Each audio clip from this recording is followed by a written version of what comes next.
कई बार ऐसा होता है जब हम किसी निर्णय लेने से डरते हैं। उदाहरण के लिए जैसे आप रेलवे की परीक्षा की तैयारी कर रहे हैं लेकिन आप नियमित रूप से प्रतिदिन नहीं कर पाते। कई बार ऐसा लगता है मानो आप परीक्षा निकाल पाएंगे कि नहीं, और यही सोचकर आप उतना समय अपनी पढ़ाई पर नहीं दे पाते। लेकिन आप फिर भी सोचते हैं कि आज जो मेरे पास समय है, मौका है पढ़ने का, कुछ करने का, ये अनमोल समय वापस नहीं आएगा। बस थोड़ी सी और मेहनत। इस आरामदायक परिस्थिति में आप अपने सपने पूरे नहीं कर सकते। इसके पीछे एक बहुत बड़ा कारण है, और आज यही कारण आप इस कहानी के माध्यम से जानेंगे, जो आपको सफल बनाने में बहुत ही मदद करेगा। तो यह कहानी है एक बेटे और उसके पिता की कहानी। तो एक बेटा अपने पिता से पूछता है, पापा आखिर महान शब्द का मतलब क्या होता है? मैंने बहुत जगह पढ़ा है, सुना है कि वो व्यक्ति महान था, उसने यह किया, उसने वह किया। अब मुझे समझाओ कि महान लोग कौन होते हैं, वे महान कैसे बनते हैं? पिता ने कहा, ठीक है बेटा। पिता ने बेटे को महान शब्द का अर्थ समझाने के लिए एक तरकीब सोची। उसने बेटे से कहा, चलो बाजार से दो पौधे लेकर आते हैं, एक घर के अंदर लगाते हैं और दूसरे को घर के बाहर। पौधा लगाने के बाद पिता कहते हैं, बेटा तुम्हें क्या लगता है इन दोनों पौधों में से कौन सा पौधा बड़ा होगा और सुरक्षित रहेगा?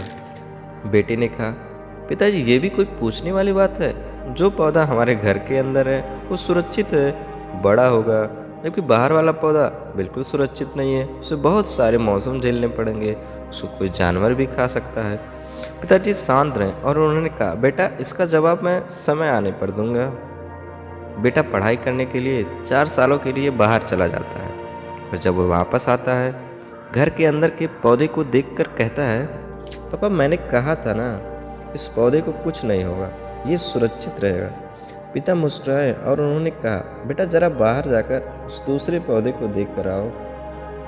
बेटा जब बाहर जाकर देखता है तो बहुत बड़ा पेड़ वहाँ पर होता है। बेटे को यकीन नहीं हो रहा होता, आखिर वो इतना बड़ा कैसे हो गया, जबकि घर के अंदर का पौधा तो इससे 100 गुना छोटा है।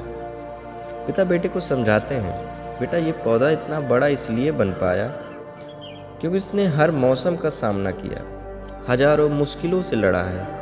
लेकिन अंदर का पौधा सुरक्षित होने की वजह से न ही उसने कोई मौसम का सामना किया, न ही उसे ठीक तरह से धूप मिली, और इसका कारण वो बड़ा नहीं बन पाया। बेटा याद रखना, इस पेड़ की तरह दुनिया में वही इंसान महान बन सकता है जिसने हजारों मुश्किलों का सामना किया हो, और जो अंदर के पेड़ की तरह जीवन भर सुरक्षित रहने की सोचेगा वो तो कभी महान नहीं बन सकता। दोस्तों, आप कोई काम में फेल हो जाते हो तो दुखी हो जाते हो, आप ये नहीं सोचते आखिर उसमें गलती कहाँ हुई, ताकि आप उस गलती को सुधार सको। अगर आप बीच में ही हार मान लेंगे तो अंदर के पेड़ की तरह आप भी अपने जीवन में बड़े नहीं बन पाओगे। महान लोग महान बनने से पहले बहुत बार फेल हुए हैं, उसके बाद वे महान बन पाए हैं। अगर आप भी फेल होने के बाद अपने काम के लिए अड़े हुए रहते हैं तो समझ जाओ आपको महान बनने से कोई नहीं रोक सकता।